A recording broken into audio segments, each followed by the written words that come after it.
Good evening and welcome to Pacific Science Center's virtual Science in the City.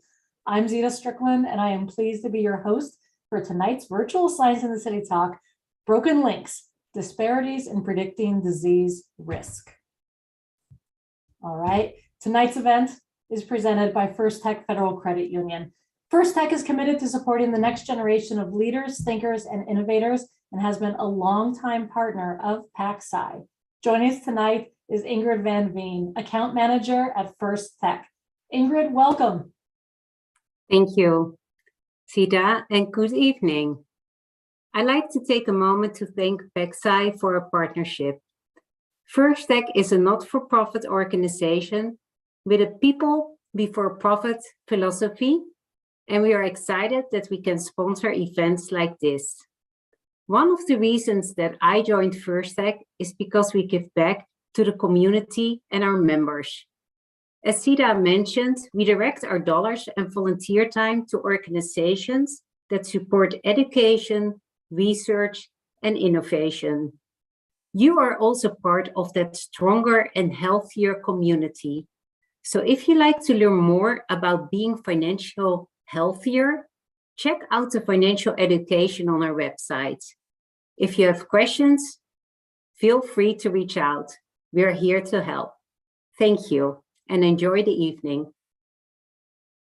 Thank you so much, Ingrid, and thank you, First Tech, for your support. Pacific Science Center is also, Science in the City is also made possible with the generous support from Jeff and Carmen Barr. And additional support comes from more than 1,500 individuals, companies, and foundations that donate to Pacific Science Center each year.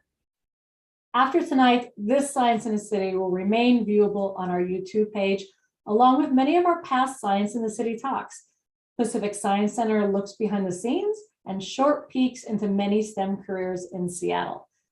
I want to thank everybody who's tuning in tonight and for being curious with us. Thank you also for those of you that made a donation at the time of registration to Pacific Science Center. If you haven't yet and would like to donate, you can at pacsci.org/support. So tonight is a discussion on health disparities, and it really will be a discussion with lots of opportunities for you to share your questions directly to our guest speakers. Now, to ensure that you are watching in real time and therefore asking your questions in real time, you can look at the bottom left of your YouTube window, and you should see the word live. If it's lit up with a red dot, you're watching live. If not, you can click on the word live and get caught up in real time. Like I said, that helps make sure that any questions that you ask are being asked in this real time. As I said, you can share questions tonight with our speakers directly in the YouTube chat box, also visible on your screen. If you don't see the chat box, it just takes a minute to make a free YouTube account so that you can type your question in for our guests. I'd like to use that chat option now with a little test because I'm curious to know how many people you're watching this program with tonight, including yourself, and where you're watching from. So type that number and your location into the chat box. So for me, I would say 1, Seattle. All right, so go ahead and type in how many people you're watching with and where you're watching from. Remember, this is the best way for you to add questions in to our guests during this program, because we do have 3 fantastic guests that are here for this presentation tonight. We have people viewing from Puyallup, from Colorado, from Seattle, along with me. Fantastic. All right, go ahead and add your questions at any time for our guests. Because speaking of our guests, I would like to start by thanking the Fred Hutchinson Cancer Center for their partnership and their support in this program, and for the 3 guest speakers that are joining us tonight. First joining us is Riki Peters. Riki Peters is a principal investigator for genetics and epidemiology of the Colorectal Cancer Consortium, abbreviated GECCO, I think pronounced GECCO, but we'll get to that, which is a collaborative effort of researchers across the world to identify genomic alterations associated with colorectal cancer. Also joining us tonight is Burcu Darst. Burcu is an epidemiologist focused on understanding the genetic risk of prostate cancer in multi-ancestry populations using multiple methods to better understand the stark health disparities. And our third guest speaker tonight is NASA's Sinnott-Armstrong. NASA is a computational researcher integrating genomic and environmental data to uncover the impact of each on a person's health outcomes. Whew. Now, just reading your bios, I have so many questions already for the three of you. I'm sure that many of our guests watching also do. But I'd like to start out with a question for Burcu and just setting the scene tonight. So thank you for joining us. And let's just start off with, what are genetic risk factors of disease? Yeah, thank you. It's a great question. And thanks for having us. We're all very excited to be here. So genetic risk factors for disease. So a lot of times you might hear people say things like, oh, that disease runs in my family. So we would call that an inherited disease. And most diseases all have some amount of heritability. They have some amount of running in the family, and meaning that there's some genetic risk factors that contribute to that trait. But most of them also have some environmental component. So we call these complex traits, where there's a mixture of genetic factors and environmental factors that both contribute to whether or not you develop some condition.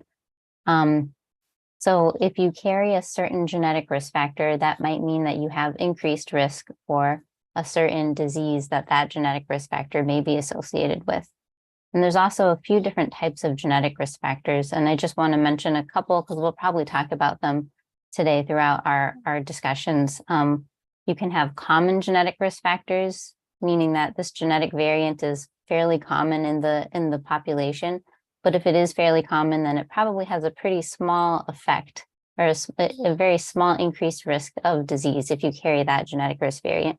Then there's also really rare genetic factors, and the rare ones usually have a much stronger association with disease risk. So if you carry a really rare one for a certain cancer, that might increase your risk of cancer a lot more than a very common risk factor would. So one way that we like to try to better understand the common genetic risk factors, since they have these really small associations with disease risk, is to aggregate them. So we combine all of these common genetic risk factors into something that we call a polygenic risk score. And we can talk more about this later. But it just aggregates many genetic risk factors across the genome that have really small independent effects on disease risk. But when you combine them, you can get a better estimate of disease risk using one score.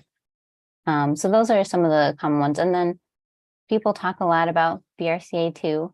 That is one of the common genetic risk factors for a few different cancers, including breast cancer, ovarian cancer, and prostate cancer. And I think it's important to note that, yes, it is a risk factor for prostate cancer. I hear some people say sometimes, isn't that just a breast cancer gene? And it's not, it's actually a risk factor for other cancers as well. And it's a really important one for prostate cancer too. So it's just a good thing to be aware of if you're interested in cancer screening, or if you know that you have a family history of it. BRCA2 is a big risk factor for diseases besides breast cancer. Is the BRCA2 more commonly associated with breast cancer, which is why it's associated with that? I think the reason why it's more commonly known to be associated with breast cancer is because it's just a very big risk factor for breast cancer. I think the risk of developing breast cancer if you carry BRCA2 is a lot bigger than it is for prostate cancer. I think that's why people more commonly know about it as a breast cancer risk factor, but it is also, in terms of prostate cancer risk, it is one of the biggest genetic risk factors for prostate cancer is BRCA2, but that effect size is still not as big as it is for breast cancer. Okay. Now I know that this is March, and March is Colorectal Cancer Awareness Month. So I think, Riki, I would love to ask you about your involvement in this, and maybe how you got started with this research and what it means now and at any time of year, but especially in March, where we do have the spotlight on this type of cancer.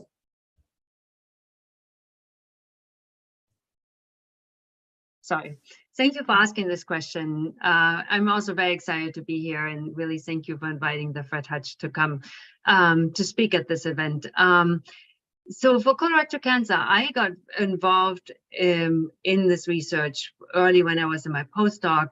And back then, we had limited tools to really discover genetic risk factors. As Burcu mentioned, there are these common genetic risk factors, or there are very rare risk factors that have really high risk. For these rare risk factors that have really high risk, in the past, people have used and still using family studies because they're so rare, and they're trying to see, you know, which family is carrying a lot of disease, and then trying to find them. But I was particularly interested in these more common genetic risk factors. And for that one, we had very limited tools at the time when I was starting. I came really from the nutrition background and thought I was really interested in the interactions between the dietary and the genetic risk factors and how they interact. So I started, and we all thought we were so smart in picking which gene, which variant we were looking after, and we could only do a few, sometimes a 1 or 5 handful genetic variants, and so we were trying to find the ones that we thought, you know, we had selenium proteins that involved selenium. The effect of selenium was in, reducing risk for colorectal cancer. And I said, I will look at those ones. But the whole field really suffered from, we had 2 small studies and we looked at too few genetic variants. But we couldn't afford more, and we didn't know what we didn't know at that point, basically. But fortunately, technology, and that's really a common theme in my research, technology improved substantially. So we were able all of a sudden to not just look at a handful of genetic variants, but we could look across the entire genome at millions of genetic variants, either directly by genotyping or inferring them, because there's a lot of correlation because they're traveling on these haplotypes. And all of a sudden, it was a completely game changer. All of a sudden, we were able to do this comprehensive look at the genome. But what we then realized, the effect sizes, as Burcu said, they are really weak. That was a problem, because if you look at millions of genetic variants and you have only these weak effects, it's really hard to understand which is really true and which is just a false positive result. And to really overcome this, we had to grow our sample sizes. We had to partner with everybody who's doing colorectal cancer to make progress on this question. So while we were doing the first studies and we found a few things, but the effect sizes were weak, we knew there must be more. There must be more we can find if we just have enough samples. So that's when I started the GECCO Consortium, which is now in total with other consortia we're working together. We have now over 100,000 colorectal cancer cases and more than that, and controls. So we have now a really large data set that we can start to look, and we have identified more than 250 genetic risk factors for colorectal cancer. And Burcu did the same for prostate cancer, working with basically the entire world. Who has data, who's willing to collaborate to get these risk factors identified, and then building the polygenic risk scores. And these studies that I'm calling these genome-wide studies, we call them often GWAS, genome-wide association studies. You probably hear us more saying the word GWAS over the course of the evening. And they are really specifically for these common genetic risk factors that are very frequent in population, but have these weak effects. There are other study designs we're using for family studies, sequencing studies, and so forth, but they're still quite expensive, so we can't do them in very large data sets yet. Okay, 100,000 colorectal case studies. Is that worldwide? Yeah, we're really working. It's worldwide, but there are important, we would probably talk more about this, important populations underrepresented, and other populations, in particular non-Hispanic white populations, are overrepresented. But that really is collaboration with people from Australia, many groups from Europe, North America, and we have a few collaborations in South America, and then more in Asia. Okay, so one more question about that 100,000. To me, 100,000 seems like a very, very large sample size. When you're doing the work that you're trying to do, is 100,000 your dream sample size, or is that scratching the surface and you really wish it was more like 500,000? I wish it would be larger, but 100,000 is already a very sizable number because these are all colorectal cancer cases and we have 150,000 controls with it. We definitely would like, but we would like it more diverse. That's our like, bigger question. Okay. Well, you've mentioned this GWAS, and that feels like something we need to dive a little bit more into. So NASA, I think actually you're best to answer this next question, talking about just what the GWAS, how the GWAS studies are used, and how you're using them in new and creative ways. And kick off again. So much. What is GWAS again? I know we're going to be using it as an acronym an awful lot, but I feel like if we unpack those 4 letters, it's going to tell us a lot about what GWAS is. Yeah, thank you so much for asking that, and thanks for having us on. I'm really excited to be here.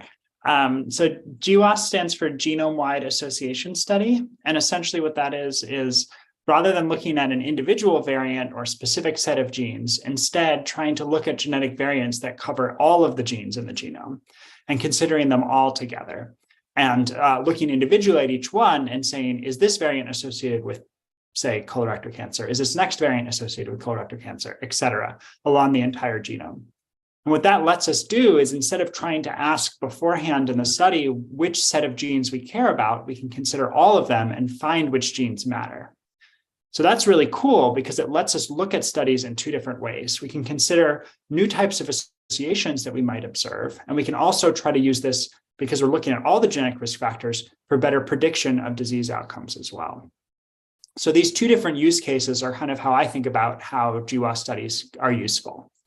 For the association, we can start looking at new mechanisms. We can say, for instance, that genetic variants for colorectal cancer are often in certain tissues, or they're often associated with individual types of genes of various sorts. And then in other cases, we can talk about the predictions. So we can say, like, if we look at all these genetic risk factors in a subset of or separate individuals, are they actually predictive of colorectal cancer outcomes, and how predictive are they? So we can learn both about the biological mechanisms, which can help us in the context of health, trying to develop new drugs or other interventions, but it can also use it in the context of just looking at whether or not genetic risk is a factor, and then using existing methods of reducing risk for disease, because we know which individuals are at higher risk. Is this also a good time for just a real quick explanation of the difference between the gene and the genome? Yeah, that would be great. Thank you for that. So a gene is an individual genetic element. So it's like looking at a single protein within your cell. And then the genome is everything in the whole cell. And so the proteins and the genes that encode them, there's something like 20 to 30,000, depending on your definition, maybe a bit more, of these within the genome. And the genome just means all of those genes at the same time, plus everything that's used to control them and decide which cells have different proteins in them, et cetera. And then also it sounds like which of these cells are likely to develop cancer at some point later. Exactly. Yeah. So what's interesting about GWAS is it doesn't necessarily tell you only the cells that are going to develop into cancer. It also tells you which ones are relevant to preventing cancer as well. So for instance, if you have immune cells, those sometimes come up in these GWAS for cancer as well, because immune cells will stop the cancer from growing. And so genetic variants that affect how much immune activity your body has will also change whether or not you end up developing cancer in the end. That is fascinating. I think all I had really heard about before were the different genes, like the BRCA2, that point to a higher likelihood of getting cancer. I didn't realize there was also cells that pointed to maybe a lesser likely chance of getting cancer. And GWAS is looking at both of those? Yep, exactly. And so sometimes usually what happens is these genetic variants that increase your risk of cancer relative to the general population, those you can tend to have very large effects on those genes because there's something that breaks some system that your body uses to protect itself against cancer. Whereas because your body's been protecting itself against cancer for millions and millions of years, you usually can't find genetic variants that are going to make it that much better at protecting you from cancer. And so it's usually these cases that are like stopping your body from protecting you from cancer that have the largest effects. And that's why we think of them as being like more important. But if we look across everything, then both of these are going to be present to varying degrees. Fantastic. Okay, the three of you, I think, have laid a really good groundwork and a good just base framework of what we're going to be talking about tonight. So I think that I'm going to throw out a question now. I'm not actually sure who the best person to answer it is, but I would love to start a focus on like a little bit more about these types of studies, what they are, where their limitations are, what they can't do, or where they can be doing better. So what are some of the shortfalls in this work and the research studies that you're doing?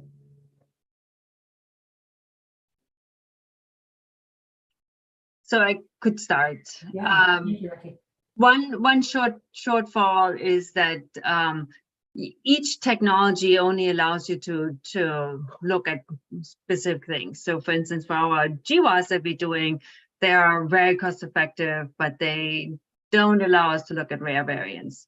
So we don't really have currently a very good understanding how many of rare variants with not very strong effects are in the genome for any common complex disease. Just because those ones we need, again, very large sample sizes, and we need to do sequencing with it. Means we need to read every letter in the genome. With our GWAS, we only read a couple of letters and we're skipping a lot, and that's okay when you look at common variants because you can infer a lot. That's kind of how you need to think about it. So that's a shortcoming, but there are other shortcomings. I'm probably stop here. I can That's the mention, most suspenseful pause ever. Gertrude, help me out. What are the other shortcomings? yeah, I mean, there's definitely a lot. I'll mention one more that is related to what Riki was just talking about. Because in these GWAS studies, we only measure every few or so genetic variants in the genome. If you identify one variant that is associated with the disease you're studying, like if there's one associated with colorectal cancer, we can't say for sure that it's the causal variant in that region, but it might at least point us to a region so that we know maybe this region is really important for colorectal cancer, and we can dig into this region a little bit more closely. But just from GWAS data alone, you have pretty limited confidence to say that one variant is the causal variant. Which is a big limitation in GWAS studies. And this was like, it gets us into the classic correlation or causation. Yeah, exactly. And you know, the tricky thing is, even though genetics comes first, you know, like it's inherited, there's very few true confounders of a genetic association. But even then, you still can't say that when you identify an association that it's causal. We still say it's a correlation, but we can't say that it's a causal association. Is there anything that we have found that we can say for certain is that causation? Yeah, there are. So there's some like rare conditions that are like monogenic, that have one particular gene that is really causally associated with that disease. But they're pretty rare. I mean, if you think about evolution, it's really unusual for a variant like that to just propel throughout time if it has a really detrimental effect. So they're pretty rare conditions where that occurs, but it does occur sometimes. But the majority of what we're doing in the researching and the types of cancers we're talking about are not in that certainty field yet. Yeah. Yeah, and then I think additional factors that I think are important in the design of these studies are, particularly in the context of cancer. I work on things other than cancer as well, but in the context of cancer, there are both genetic variants that you inherit from your parents, but there are also genetic variants which are contributed by changes in your DNA throughout your lifetime. And those genetic changes we call somatic mutations because they happen within your body, whereas the genetic variants that you inherit are your germline variants. And those two different types of things are just not compatible in the way that they're often measured with one another. And so if you're doing a GWAS, you will not capture any somatic variants, well, with maybe some very minor exceptions, but mostly you will capture no somatic variants. You'll only be capturing these germline risk factors. And so that limits your ability to detect what sorts of things are happening, because essentially the genetic variants that are accumulated within cancer during your lifetime are going to be different than the variants that you inherit from your parents. So that's part of what's going on. And then the other thing that's important is that these samples that you have for these studies are also limited in various ways. They only contain individuals that have certain attributes, and that's something that's important in the design of them that we're trying to correct over time. What are some of the examples of the lack of diversity in these studies? Yeah, I think it shows up in many ways. So this can show up in the context of different types of environmental exposures that people receive. This is very prevalent in the context of individuals who are less likely to participate in biomedical research in general. And so that includes individuals with various forms of disabilities. That includes individuals of different racial and ethnic backgrounds. That includes individuals who are kind of exposed to a large number of different social stressors of various sorts. And so I think there's kind of a combination of factors that are contributing to the representation within studies. And we can talk more about that for sure. And then I think the other part to this as well is in the context of looking at different types of cancer or other traits. There's certain subsets of individuals with particular kind of manifestations of those diseases who are more likely to participate in the studies because of either the severity or the kind of the way in which recruitment might happen, depending on the design of the study. So I think that's kind of like many different ways that people are lost throughout these designs, and I think Burcu and Riki can talk more about that as well.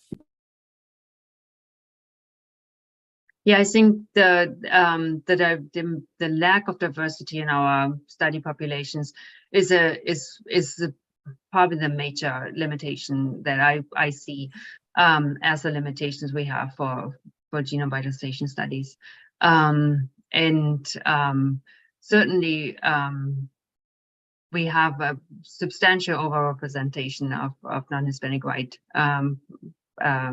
study population, and that limits our ability to find genetic risk factors that are more common in other racial ethnic groups, and it also doesn't allow us to build as good risk prediction models as we can build for white population. Mm-hmm. Yeah. Please, Burcu, go ahead.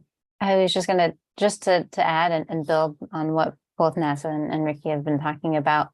In the US, the major health disparities are usually like the diseases with the biggest health disparities are impacting the populations that are often not included in our genetic studies.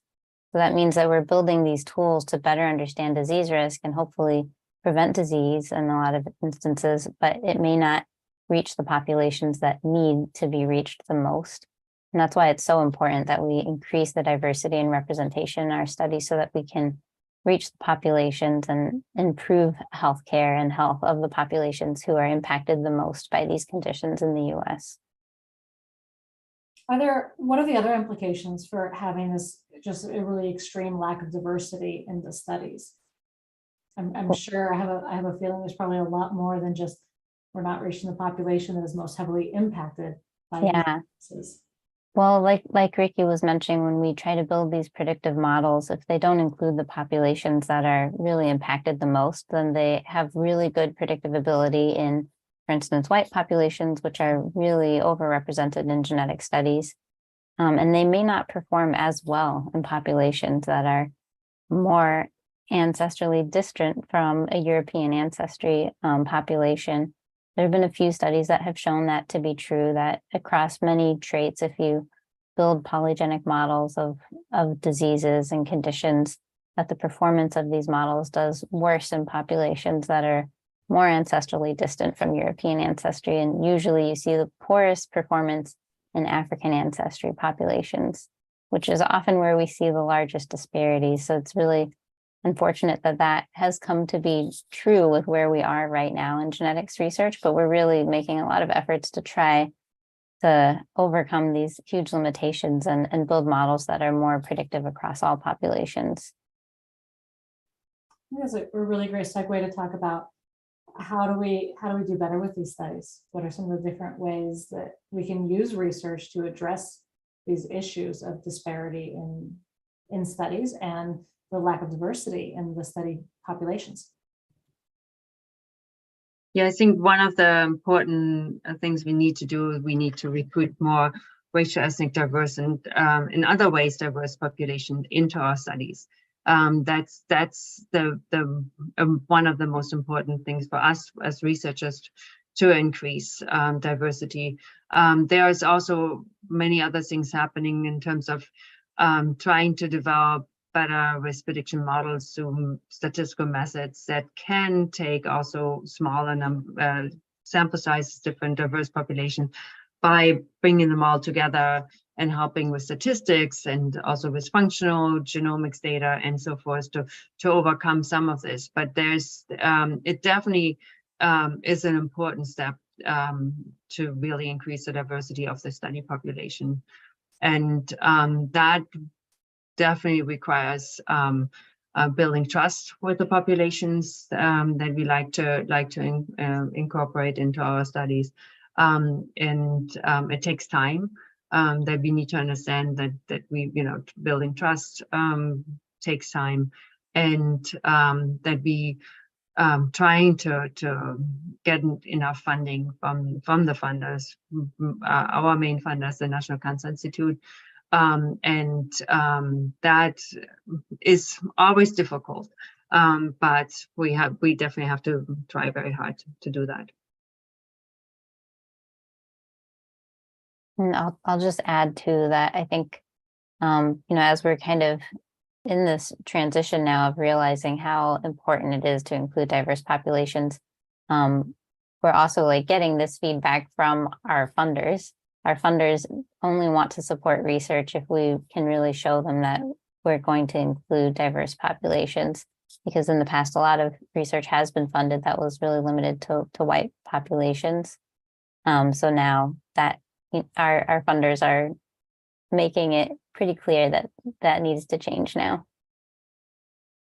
Yeah, and I think part of the reason why that needs to change, or that funders are pushing for that, is because researchers have shown that is possible, both in terms of the methods that are being used and also in terms of the recruitment, and that is something that we should be striving towards.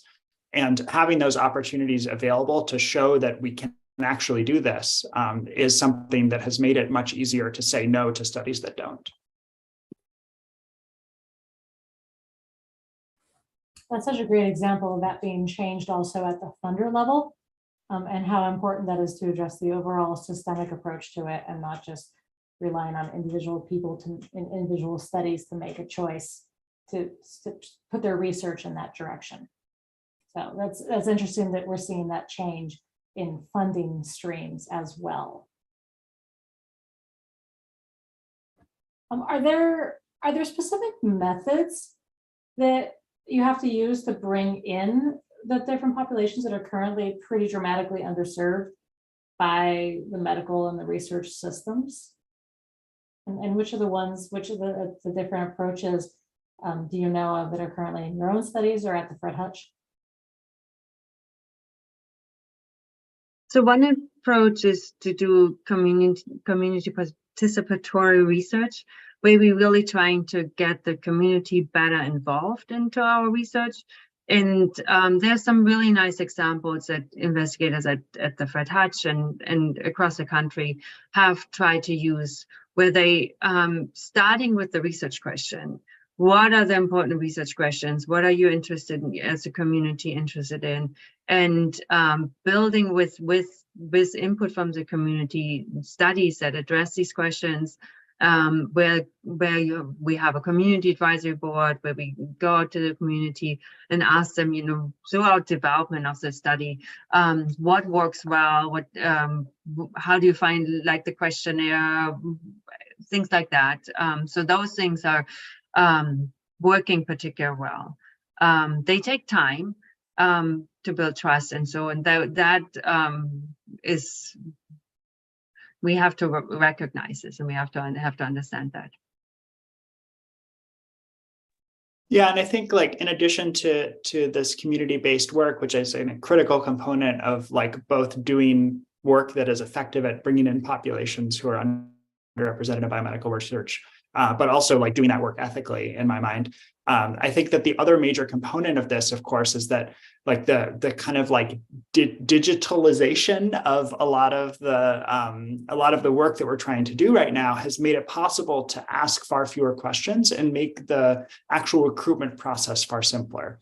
And that makes it so that the effort that you have to put in order to get someone to participate is much lower.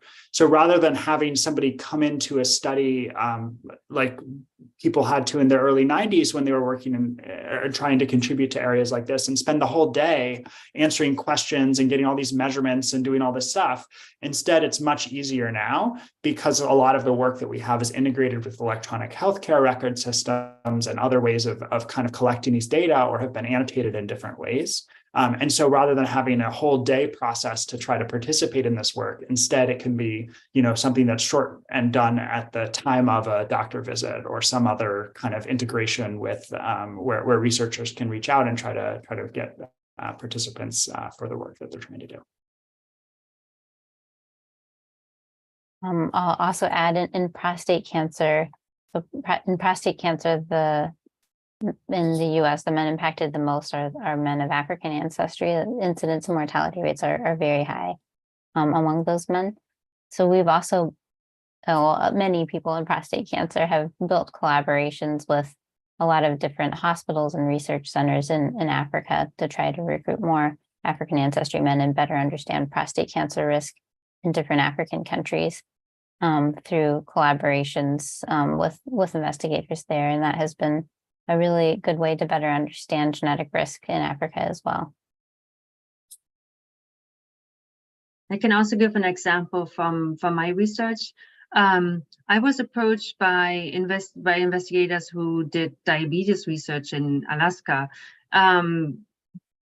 probably 2015, and they were asking the community, what are you interested in? What would you like to do research on? And they repeatedly heard colorectal cancer, because colorectal cancer rates are very high in Alaskan Native people.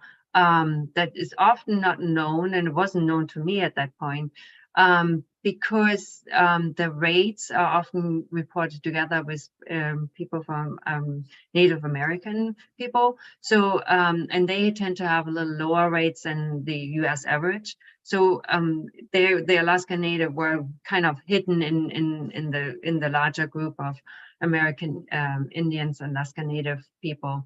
And so they approached me and I said, yeah, I would be very interested in. So we've started this collaboration, and when we started very small with pilot studies to see, what is possible, and with more time developed and starting to do also some our first kind of studies on tumor tissue materials, we were able to develop a very strong working relationship, and we now have been able to secure funding from the National Cancer Institute to do several research studies where we investigate the microbiome, if that could be an impact. We're also looking much more detail on the tumor and trying to develop more studies that are really trying to address these disparities. And that's, it's nice when we have this link to the community is interested in this research question and can bring also community advisors from that community to us and help us to give advice what they're particularly interested in. It's such an interesting example of one population, but those numbers are hidden within a larger population that is still a subset to the United States population. And an interesting example of who is and isn't included in some of these studies. So all three of you have now touched a little bit on just some of the efforts to focus and to bring in these populations and have them be part of these studies and better find those connections. I'm sure there's a lot of work still to do. So I would love to hear from you all on some of the challenges that still are remaining and what some of the efforts are to address those challenges.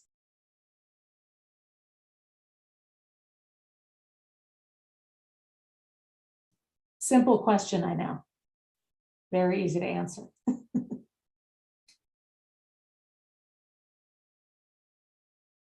Yeah, I think we have already kind of addressed the major challenges to really increase our sample sizes for more diverse populations to be able to identify genetic risk factors that can only be found in certain subgroups, and also to build these risk prediction models that work better across all populations. I think that's really our major challenge. Of course, with that related funding to support all this recruitment and involvement in the studies. Well, it's kind of heartening that we've identified it, because I think I just assumed that despite all the challenges that you had listed, there was still just so many more stacked up behind that. So we've identified it. That's useful. Yeah, I think another challenge that is really very related. So for GWAS, we're able to better understand common variants, risk of common genetic variants. But for sequencing, we're not even close to where we are in GWAS studies yet of understanding common genetic risk, because sequencing is the technology that we would use to try to better understand and identify rare genetic variants contributing to disease risk. And we know that for most diseases, common variants are not going to be able to capture all of the genetic risk of a disease, and that rare variants, even though they're rare, collectively, they still likely contribute to a pretty large proportion of disease risk. But because they're so rare, the sample sizes that we need to be able to identify these rare variants are really big, huge sample sizes, like bigger than we even have for GWAS. But the technology is so much more expensive than GWAS that it will probably take us a while to get to the point of being able to do really large-scale sequencing studies to identify rare genetic variants contributing to disease risk. And this is something that we're working with by like was done with in GWAS study, as Riki described, collaborating across the world to pull together all of your data. We're doing things like this with sequencing right now, but even so, the sample sizes still wouldn't quite compare to what we can do with GWAS, because it's so much more affordable to do GWAS studies than sequencing studies. Yeah, and there's some. Oh, Nasa, go ahead. Oh no, go ahead. This is a different. Yeah. I just said, following up on Burcu, there's some really striking examples in the literature of what can be done. There are a few traits that are always kind of ahead of most of the cancers. Is, for instance, BMI, body mass index, that's frequently measured across many people. And so there are some large studies that did sequencing of all the exons, which is coding the proteins of the genome, and they found genetic variants that are protecting against obesity, and they were extremely rare. These are extremely rare, and you can only find them when you sequence 500,000 people. But it's biologically super exciting, because this could be telling you which target we can possibly develop a new drug for, to make sure to prevent obesity in the population. That is of course super exciting for researchers, and if we can do the same for cancer and develop chemopreventive agents that could help us to prevent cancer, because it's such a devastating diagnosis if a person gets diagnosed with cancer, and if we could prevent it with chemoprevention, that would be wonderful. Currently, there's very little research ongoing in using genetic risk factors to identify chemopreventive agents, unfortunately, for cancer. It's very different for other common complex diseases. For cardiovascular diseases, for instance, the drug statins that is used commonly to reduce lipids levels, that has also a genetic target. It's both the gene that is targeted by statins has common genetic risk factors as well as a rare genetic risk factor. So it's kind of just showing, if there's something happened to this gene, it's not functioning so well, and the cholesterol goes up. And this is how we're knowing, if we manipulate this gene, we can possibly reduce the lipids levels and cholesterol levels in people. So that same mechanism could work for cancer, but we're not using it much. Real quick, when you talk about the same method potentially being used for cancer, how far out are we talking? I can't imagine this is a development that could happen next year. Is this the 50-year plan, or is this more of the fingers crossed in 100 years?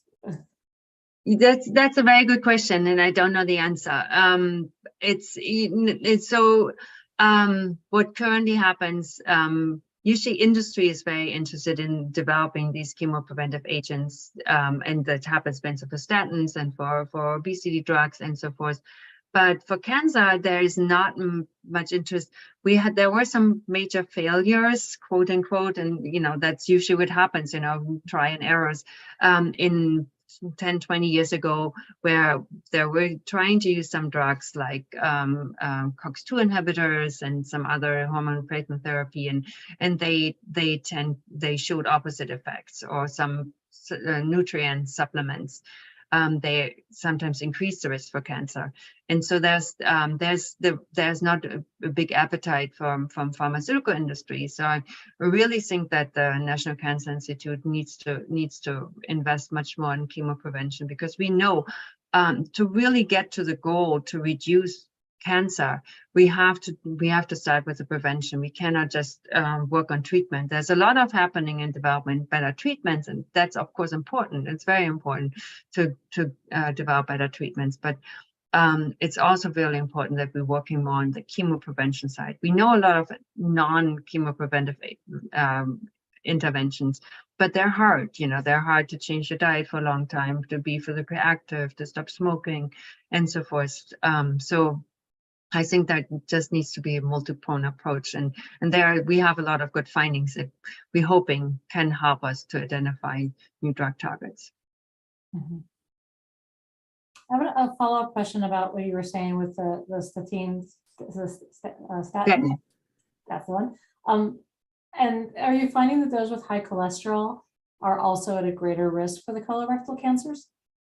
So that's an interesting question. There was always the hypothesis around that people who have low cholesterol have a higher risk of cancer overall, and that's why one shouldn't be treating so aggressively with statins.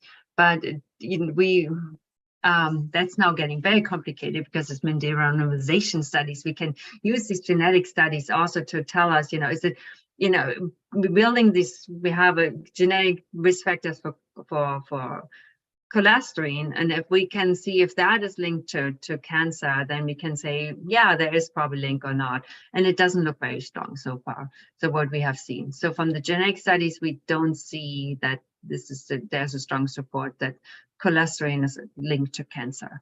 But maybe I'm talking too much about colorectal cancer. Is that different for prostate cancer, Burcu? Yeah, I'm not sure. I'm not familiar enough with the literature to know.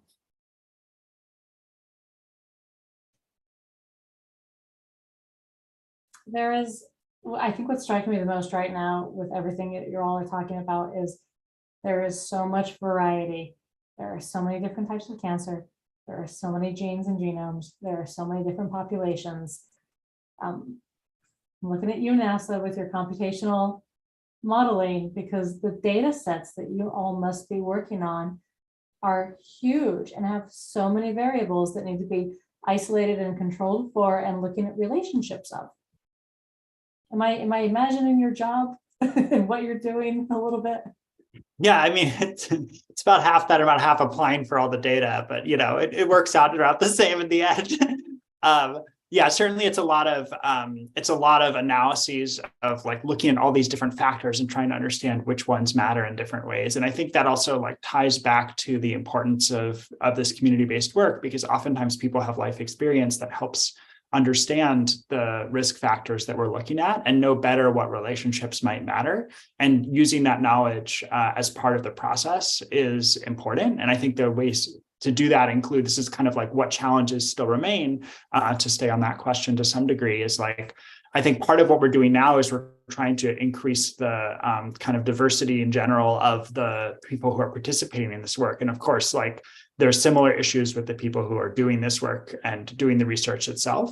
And I think that like trying to increase the diversity of researchers and working towards developing kind of more inclusive academic environments where this research is being done is also an important component of trying to make it so that these analyses are both more feasible because we have a better sense of which components might matter, but also just like representative of the interests of the communities who are involved.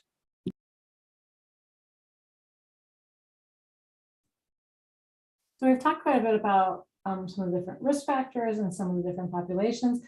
How is all of this knowledge getting rolled into actions that a person like me or like my neighbor are actually expected to do? There's screening and there's risk reduction guidelines. So how does everything that we're talking about roll into direct action for individuals?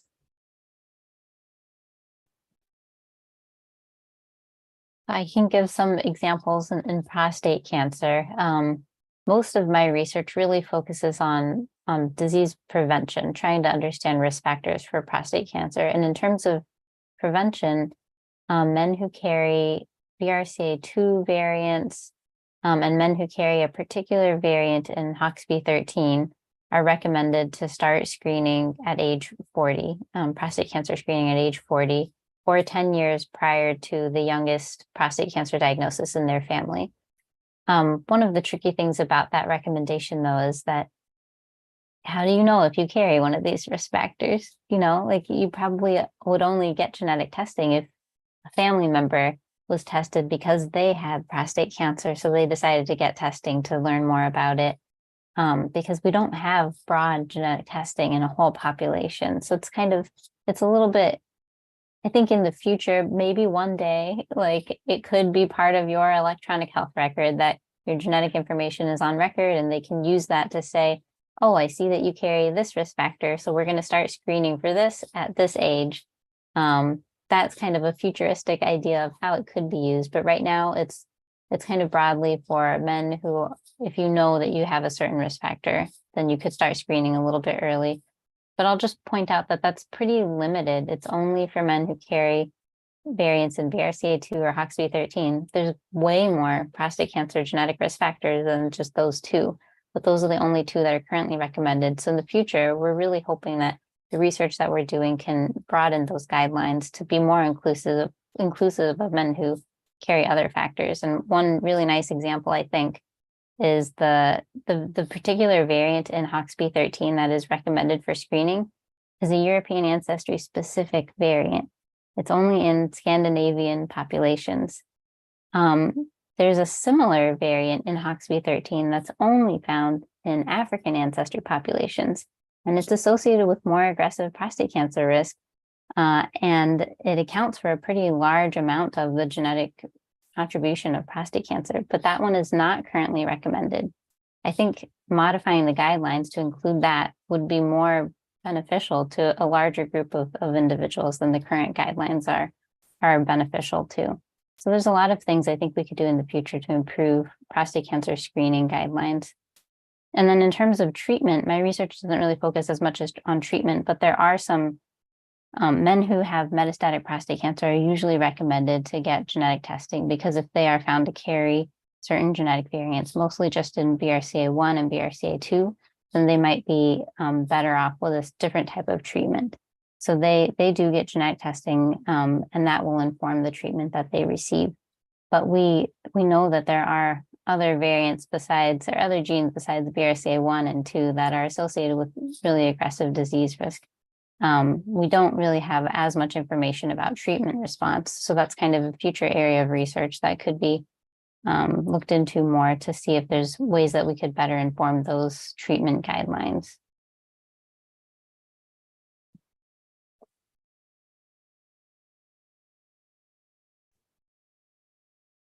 So a really interesting example, and I love that concrete example about the different populations. Does anybody else, Riki, do you have an example of how this information is being translated into actions for screening or risk reduction? Yeah, so I can talk about colorectal cancer. So similar to what Burcu described, there are also specific high penetrance, these rare genes that have very high risk that can be identified. They're called DNA mismatch repair genes and different type of things. So the same kind of similar concept that they're rare, but they're high risk. And there's currently recommendations, discussions about changing the recommendation that everybody who's getting diagnosed with colorectal cancer will automatically be tested for this, with the idea that then family members can be tested. So they would be aware about this earlier and could go for screening. For colorectal cancer, we have very, very good screening tools that work very, very well. There's colonoscopy, where a scope will look at the entire colon and could find these precursor lesions for colorectal cancer. They will be then taken out, polyps, adenomas are taken out before they can grow into larger adenomas and eventually develop into cancer. So that's a very good preventive measurement. There's also other approaches for people who do not want to go for a colonoscopy. We can look for blood in the stool. So there's a blood and stool test that tends to be finding larger lesions. So advanced adenomas or early cancer, or of course late stage cancer as well. And those would have to be done every year to be more precise.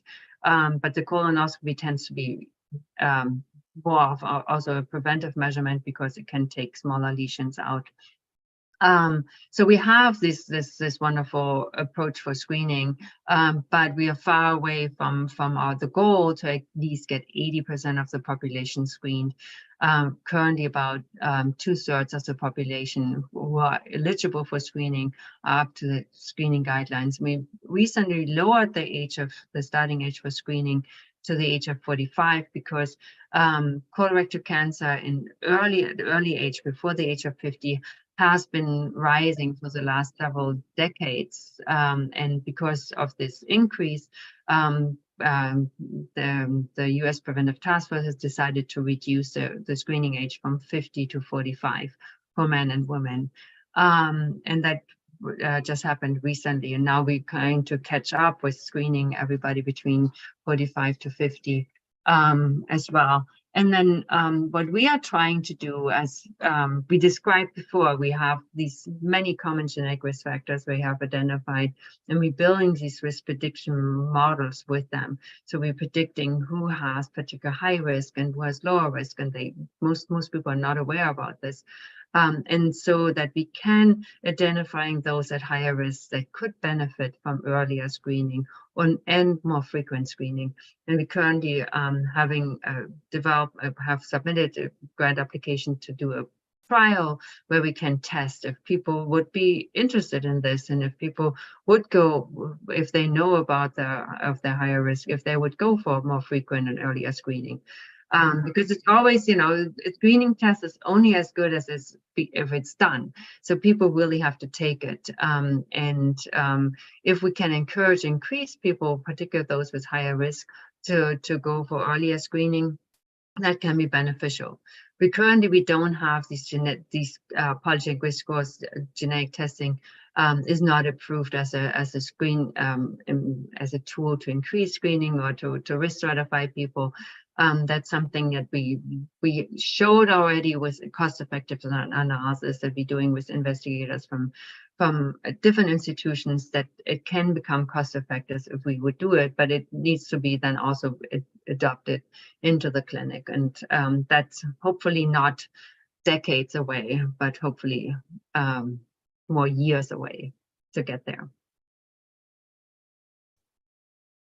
I'm so glad you said that, because as you were talking, I found myself thinking, would I get tested if for things that I hadn't been tested yet? If I didn't know that I was high risk and I had the option to do testing, would I? And what would go into my decision? So that was, and I was wondering how many people in our stream that are currently watching were also thinking the same thing. And would you do that testing? So that's a really interesting aspect to it, because all the testing in the world, if nobody takes it, doesn't help.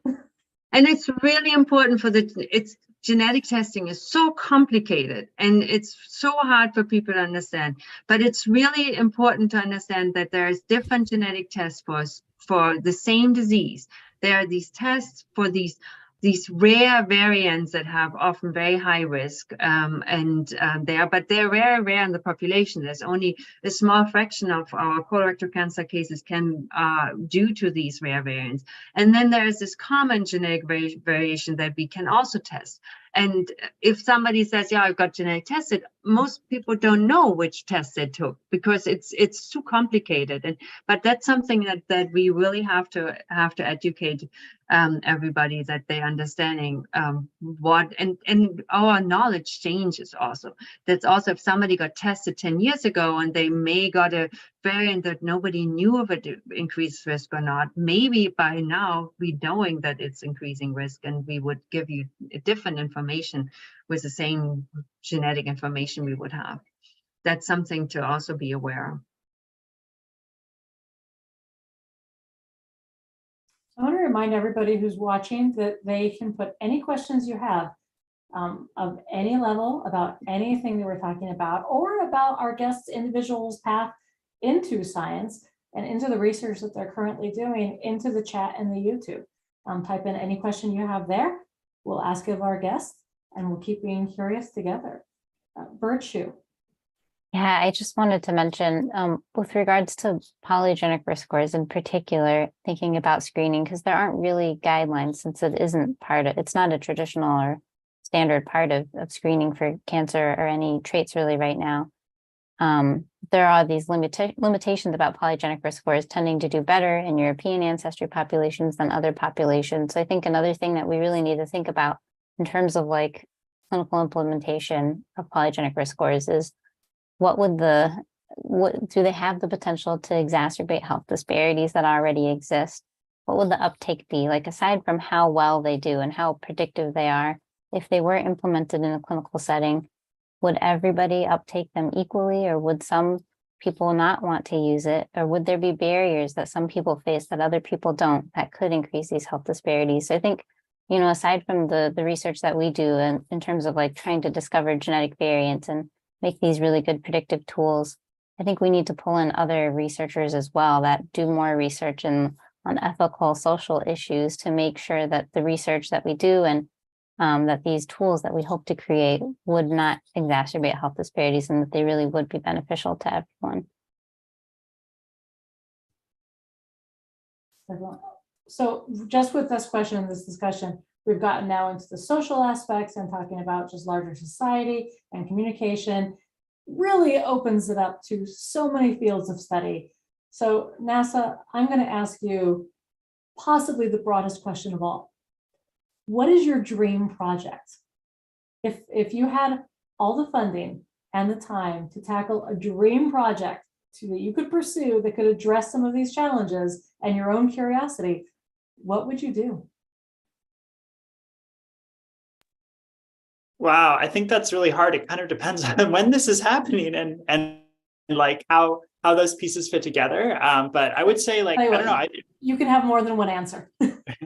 I feel like I really like doing the kind of community-based work and trying like work on projects that are meaningful to people who are affected by the work being done. And so I think probably what I would do with my dream project is to try to make that easier and more accessible and kind of like better integrated into the way that we think about and do science.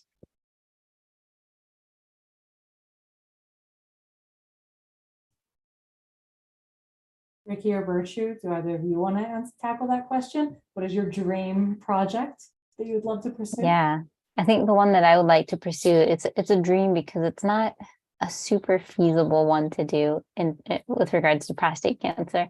I would like to do like a huge clinical trial that is like really diverse, including a lot of participants, to see how well incorporating genetic information into prostate cancer screening does in terms of the outcomes that we see, like how many aggressive cases are developed when we incorporate genetic information into screening, and what are the mortality rates that result in men who receive genetic information to inform their screening.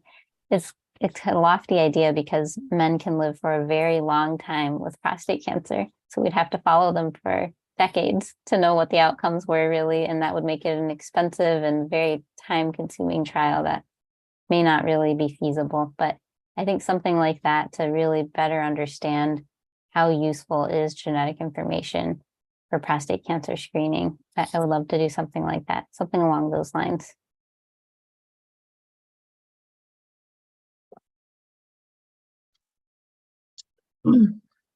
I have many projects that I would like to do if I would have enough time, enough money, and enough creativity.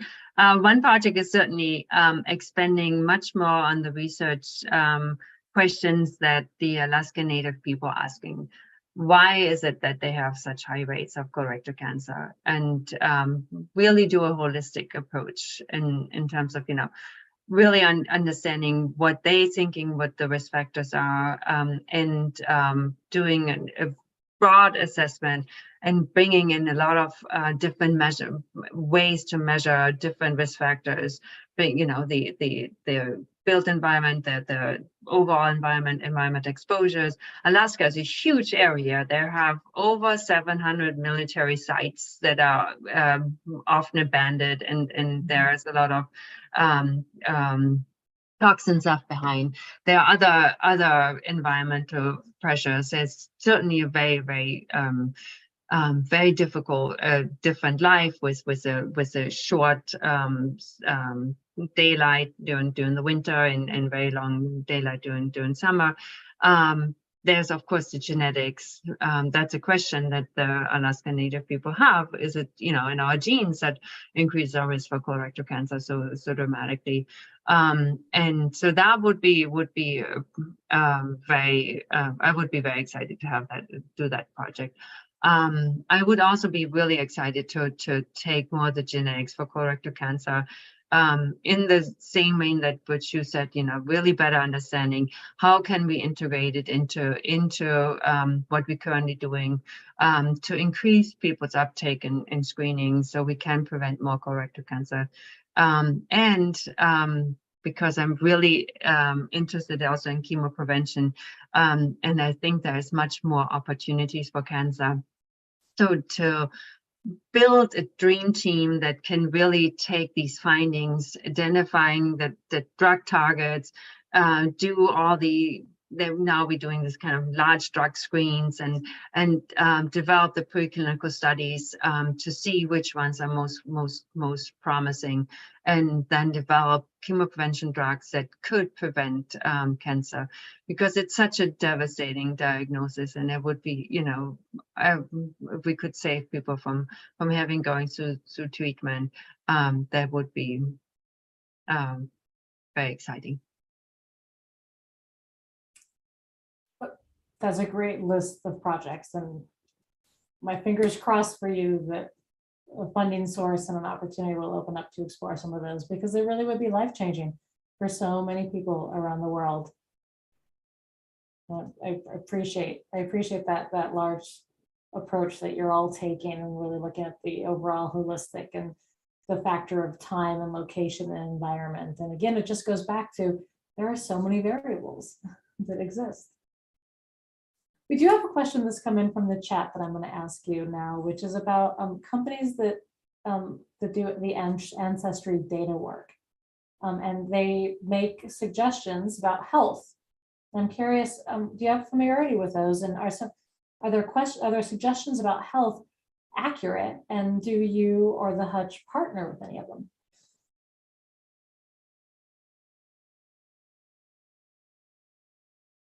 So I have participated in, like, for example, 23andMe. I have not partnered with them at all. But to me, I really think of it as kind of recreational, because I mean, I don't know everything that goes into it, but I know that our knowledge of, for example, diabetes risk is still pretty limited in terms of genetic risk factors. So if I got a really high risk of diabetes based on 23andMe, for example, I wouldn't think that I was doomed to develop diabetes, because I know that there's other genetic risk factors that have not yet been discovered to really comprehensively evaluate your genetic risk. And there's also environmental factors that are not taken into consideration by these algorithms that are developed. So I don't, there are some things that they test for, like carrier status, for some things that are more informative, I think. And that's not to say that the disease risk is not informative. I think it's still informative, but it's still limited. I think it's just really important for someone to keep in mind that if they do get this type of genetic testing, that this is only part of their genetic risk, and genetic risk is only part of your total risk. There's a lot more to the picture than genetics alone for most conditions. And then in terms of ancestry, that's another part of these, what you get back from some of these companies. From my experience personally, I can't say how well they do in general, but my mom and her whole family are all from Turkey.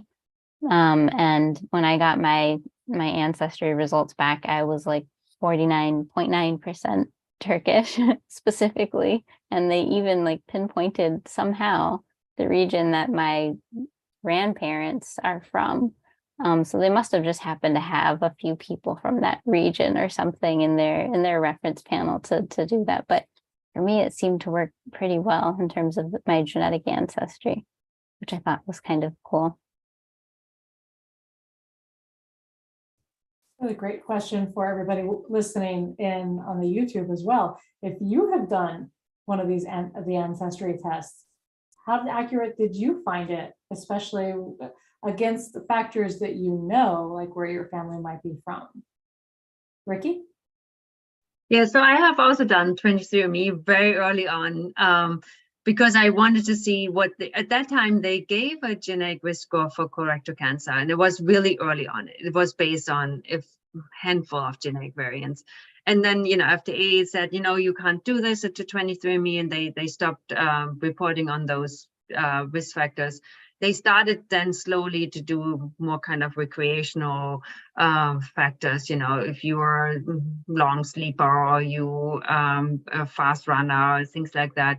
But I also noticed that they're starting to do some diseases, and we actually trying to collaborate with 23andMe because they have a large data set. They have, of course, mainly self-reported, and for colorectal cancer, we tend to usually like to have a check with a pathology report, but they tend to still be pretty good, and they have also some diversity. So for that reason, it's also important to collaborate with them. And so that's something we're trying to do right now, to see if our genetic model that we're developing, how well it's predicting in their diverse population. And then I also want to make a little pledge for a tool that we're currently developing. We're developing a web tool where individuals who have gone to 23andMe or Ancestry can, when it's ready, it's not ready yet, upload their genetic data, and then we will, and also answer questions about their environmental lifestyle data, and then we would give them back a risk score that includes genetic and environmental risk factors for colorectal cancer. With some guidelines what it means and interpretation. And if you don't like it, please email me. You will find me at the Fred Hutch and let me know how we can improve it. But it's not online yet. We're still developing. It probably will take a year minimum.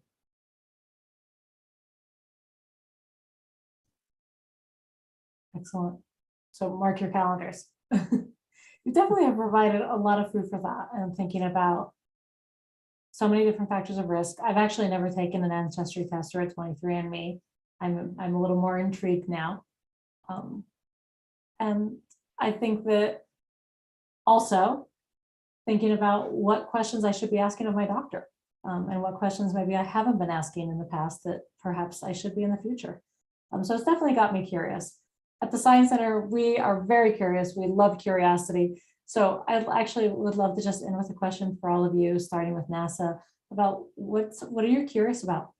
It could be about the field we've been talking about, or it could be anything in the world, but we'd just love to hear a little bit about, just in general, what are you curious about?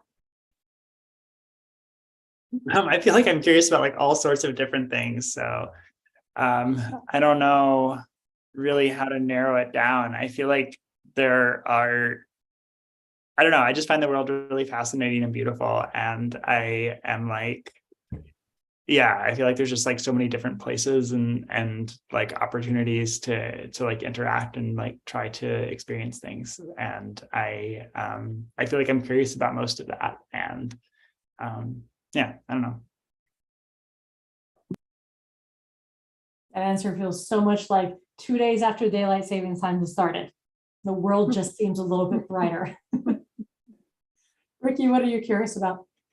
Yeah, a lot of things. I'm certainly curious about the human. That's why I started studying epidemiology, because I just felt very natural to me to study the human, even though it's really difficult to study humans because it's you can't control the environment. Humans do what they want to do, and so that makes it much harder.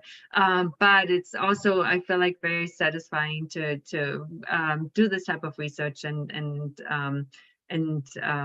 trying to find the genetic risk factors. I'm still curious about this. I'm still curious about the identifying more of the interactions with dietary and other environmental lifestyle risk factors with the genetic risk factors. That's definitely a harder nut to crack, and that's probably for another session here to talk more about environmental actions. Yeah, I would say I'm curious about a lot of similar things that were already mentioned. In terms of prostate cancer risk, I'm really curious to know, like, how would these genetic factors that we've identified impact prostate cancer outcomes if they were incorporated into screening? Because it feels like there's a good chance they could really improve outcomes if we could identify men with increased genetic risk of developing aggressive disease and prevent it from becoming aggressive. It would really be just such a huge thing, and and hopefully it would also reduce health disparities if we're able to identify for instance, African ancestry men where we know that they have higher risk of developing aggressive prostate cancer. I'm also interested in just more comprehensively understanding genetic risk of complex traits, like Riki said, looking at gene-environment interactions and using like multi-omic measurements like metabolomics and proteomics and epigenetics to more comprehensively capture disease risk beyond just genetics, and trying to use those omic measurements to potentially capture environmental risk factors that may influence those omic measurements. Your answer is actually tying really closely into a question we do have in the chat from Tyler, which is, how does your research process differentiate between genetic and social cultural correlations? That's a good question. And I think it's something that we're kind of grappling with right now.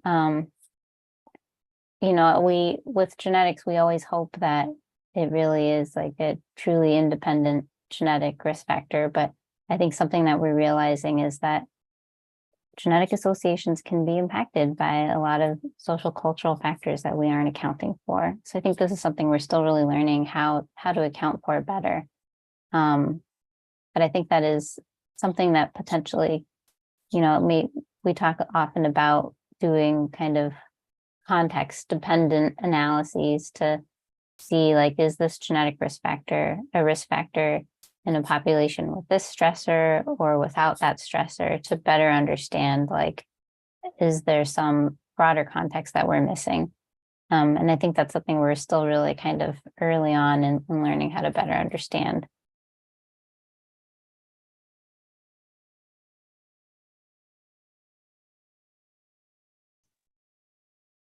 Well, I can't thank the three of you enough for joining us tonight and sharing your knowledge, your research, and the questions that are currently working to be answered. And I want to thank everybody who's joined us on the YouTube channel, and I hope you've enjoyed tonight's program. We would love to hear your feedback on this program, so please take a moment and complete a short survey. We put a link to it in the YouTube chat. You can sign up for our e-newsletter to learn about upcoming programs at pacificsciencecenter.org. And we have a lot of upcoming programs we'd love to see you at, including some special events like a science and a movie that's happening next Wednesday. You can learn all about Wolverines. We've got a happy hour on April 19th for our 21 plus audience, virology in May, and every day we have IMAX movies, laser shows, and so much more to explore on site. This talk, as well as a lot of other online resources and programs, can all be found on our PacSci YouTube and Curiosity at Home pages. So we hope to see you there exploring our virtual and digital resources. Before everybody goes, I would like to extend one more heartfelt thank you to Burcu, Riki, and NASA, and Fred Hutch. But the biggest thank you is for everybody joining us tonight and being curious with us. Thank you very much, and I hope everybody has a great evening.